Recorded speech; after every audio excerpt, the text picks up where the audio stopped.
Pak Prabowo ini adalah presiden yang sial sebetulnya.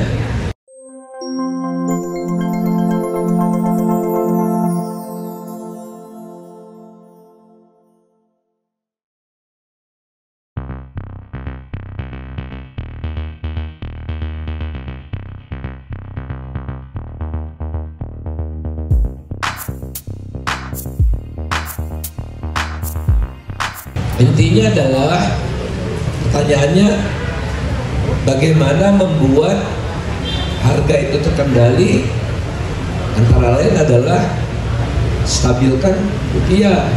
Tapi menstabilkan rupiah modal kita kurang gitu ya. Ekspor impor barang dan jasa kita udah defisit karena kon namanya, transaksi berjalan kita udah defisit.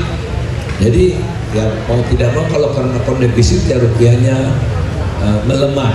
Tapi percayalah ada cara-cara. Kalau kita lihat sekarang investor yang datang juga menuntut gitu ya. Kemarin kalau saya tidak salah baru-baru ini investor dari Eropa dan Jepang membatalkan ke Indonesia.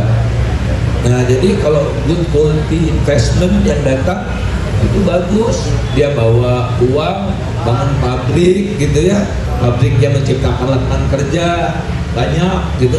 Nah itu nggak terjadi lagi. Sebagian besar datangnya dari Singapura, paling banyak investor dari Singapura.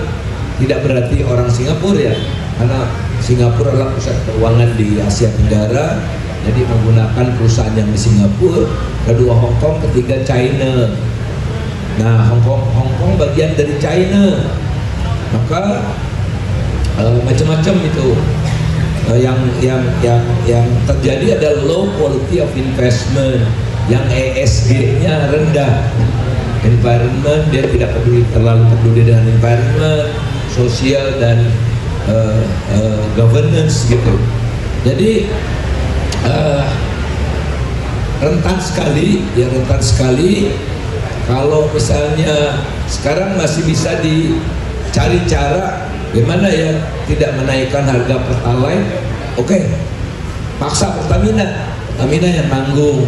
Lama-lama Pertaminanya keberatan juga bebannya kan, bisa kolaps, bisa krisis likuiditas seperti yang terjadi pada BUMN karya itu.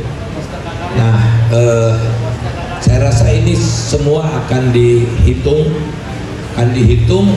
dan boleh jadi Pak Prabowo akhirnya akan menempuh cara-cara yang jauh sekali dengan melanjutkan apa yang udah rusak dilakukan oleh Pak Jokowi. Nah, tapi intinya adalah Pak Prabowo ini adalah presiden yang sial sebetulnya. Kenapa sial? Dia diwariskan oleh beban yang sangat besar. Tahun depan utang jatuh temponya yang dibikin Jokowi, jatuh temponya tahun depan 800T gitu kan. Belum lagi IKN segala macam itu ya tidak mungkin. Akhirnya Pak Prabowo bilang, sorry deh Pak Jokowi ini nambah beban saya aja nih. Ini juga nih anaknya nih, bapaknya nih, gara-gara bapak kamu nih katanya kan. Nah jadi akan mulai lepas lah itu mudah-mudahan ya. Jadi satu-satunya yang memungkinkan ada perubahan kalau Prabowo melepas kaitan dengan Jokowi. Kalau tidak ya kita akan karena kerusakan yang diwariskan akan mendekatkan diri kita ke jurang. Nah kalau itu yang terjadi paling lama kira-kira 2026 itu akan meledaknya. Berarti ada kemungkinan apa yang terjadi di Filipina saat ini akan terulang di Indonesia, di mana presiden dan wakil presiden berseteru dan membuat wakil presidennya mundur. Ya karena kan unholy coalition ya. Jadi koalisi di antara orang-orang jahat dengan niat jahat, dengan melemahkan demokrasi segala macam itu tidak akan langgeng. Ya, tidak akan berlangsung lama karena satu sama lain saling tidak curiga. Tadi Bang Ray katakan tadi, satu sama lain saling curiga, yang satu lengah, libas gitu. Itu hukumnya seperti itu. Kalau koalisi di antara orang-orang baik, nggak ada saling nusuk dari belakang kan.